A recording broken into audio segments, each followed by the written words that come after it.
अगर हमारा सूरज एक दिन, एक महीने, एक साल या फिर हमेशा के लिए गायब हो जाए तो क्या होगा, आइए जानते हैं। है तो महज एक कल्पना ही, लेकिन यदि हो जाए तो क्या होगा। सूरज ही अपने गुरुत्वाकर्षण से पृथ्वी को अपने चारों ओर घुमाता है, तो जैसे ही सूरज अपने स्थान से हटेगा वैसे ही सौर मंडल के सारे ग्रह पृथ्वी, मंगल, बुध, बृहस्पति, शुक्र अपने स्थान से हटकर अंतरिक्ष में इधर उधर घूमने लगेंगे। धरती में अभी भी एक तरफ दिन का समय है और सूरज भी दिखाई दे रहा है। धरती पर किसी को भी नहीं पता कि सौरमंडल का सबसे महत्वपूर्ण ग्रह सूरज गायब हो चुका है। ऐसा इसलिए क्योंकि सूरज की रोशनी को धरती पर पहुंचने में 8 मिनट 20 सेकंड का टाइम लगता है। पृथ्वी पर 8 मिनट 20 सेकंड बीतने के बाद एकाएक अंधेरा छा जाता है। धरती पर दिन में ही रात हो गई और सारे तारे साफ साफ दिखाई देने लगे, मगर चांद दिखाई देना बंद हो गया, क्योंकि हम सभी को पता है कि चांद में अपनी खुद की कोई रोशनी नहीं होती, वह सूरज से ही रोशनी लेकर जगमगाता है। इसका सबसे खराब असर पेड़ पौधों पर पड़ा, क्योंकि पेड़ पौधे सूरज के प्रकाश में ही फोटोसिंथेसिस प्रक्रिया के द्वारा अपना भोजन बनाते हैं। सूरज की न होने की वजह से पेड़ पौधे कार्बन डाइऑक्साइड छोड़ना शुरू कर देते हैं। 1 घंटे बीत गए, किसी को कुछ भी समझ नहीं आ रहा था। धरती के जिस हिस्से में रात थी वहाँ भी खबर पहुँच गई कि धरती के दिन वाले हिस्से में रात हो चुकी है। पूरी दुनिया हैरान व परेशान थी।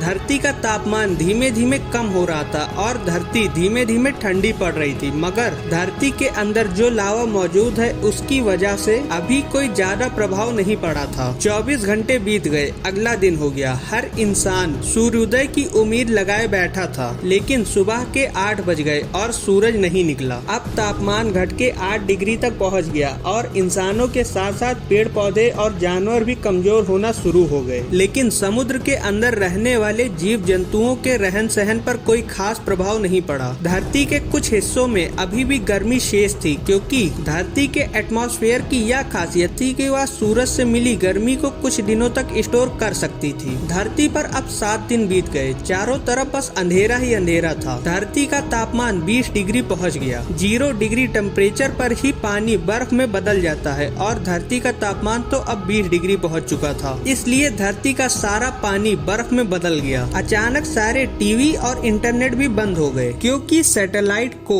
सोलर पैनल के माध्यम से सूर्य से ही पावर मिलती थी। पावरफुल बैटरी होने के कारण किसी तरह वह 7 दिन तक चल गई। लेकिन वैज्ञानिकों ने ऐसा कभी नहीं सोचा था कि एक दिन ऐसा भी आएगा जब सूरज ही नहीं रहेगा। सारी नदियाँ जमकर बर्फ बन गयी। पूरी दुनिया से लाइट की कनेक्शन चली गयी, क्योंकि जिस डैम के पानी से बिजली बन रहा था वह जम चुका था। बिजली न होने के कारण मोबाइल फोन्स भी डेड हो गए, मगर धरती के कुछ हिस्सों में अभी भी बिजली थी, क्योंकि वहाँ पर बिजली पानी से नहीं बल्कि दूसरे माध्यमों से बनाई जा रही थी। धरती का पूरा सिस्टम ध्वस्त हो गया। पेड़ पौधे सूख चुके थे और इन पेड़ पौधों को खाकर जिंदा रहने वाले जानवर भूख से मर रहे थे। जितने अमीर लोग थे उन्होंने अपने घर में बेसमेंट बनवा लिया, ताकि वह इस कपकपाती ठंड से अपने आप को बचा सके और खुद को जिंदा रख सकें। सरकार गरीब लोगों के लिए अंडरग्राउंड बेसमेंट बनवा रही थी, ताकि वह जाकर वहां रह सकें और खुद को ठंड से बचा सकें। टाइम का कुछ पता ही नहीं चल रहा था, हर समय रात ही होती थी। पहले दिन और रात हुआ करते थे, मगर अब सिर्फ रात ही रात रहती है।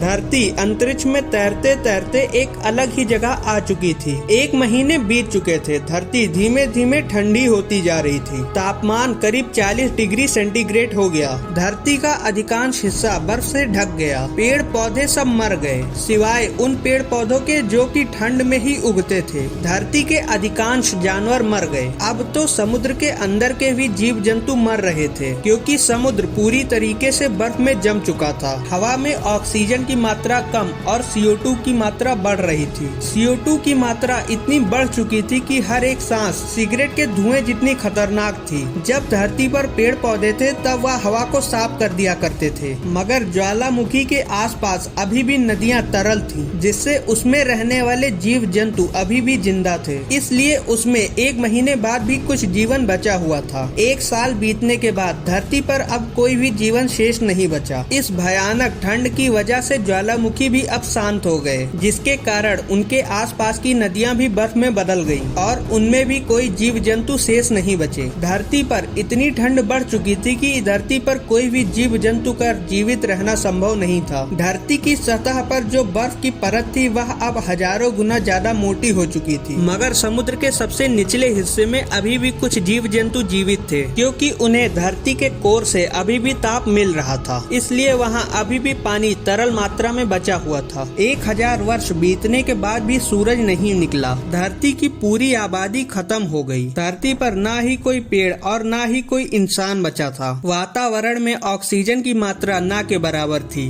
1100 साल बाद तापमान 160 डिग्री पहुंच गया। धरती तैरते तैरते ऐसे जगह पहुंच गई है जहां रैंडम एस्टेरॉइड्स अब धरती से टकराना शुरू करेंगे। अपने आखिरी समय में धरती एक बहुत तेजी से आते एस्टेरॉइड से टकरा जाती है और सब कुछ खत्म हो जाता है। मगर ज्यादा सोचने की बात नहीं है, क्योंकि ये बस एक कल्पना है। अगर आपको यह वीडियो पसंद आई हो तो एक लाइक जरूर करें और कमेंट में यह जरूर बताएं कि सूरज गायब हो जाने के बाद आप सबसे पहला काम क्या करेंगे। और अगर आपको हमारी वीडियो पसंद आती हो तो हमारे चैनल को सब्सक्राइब कर लें।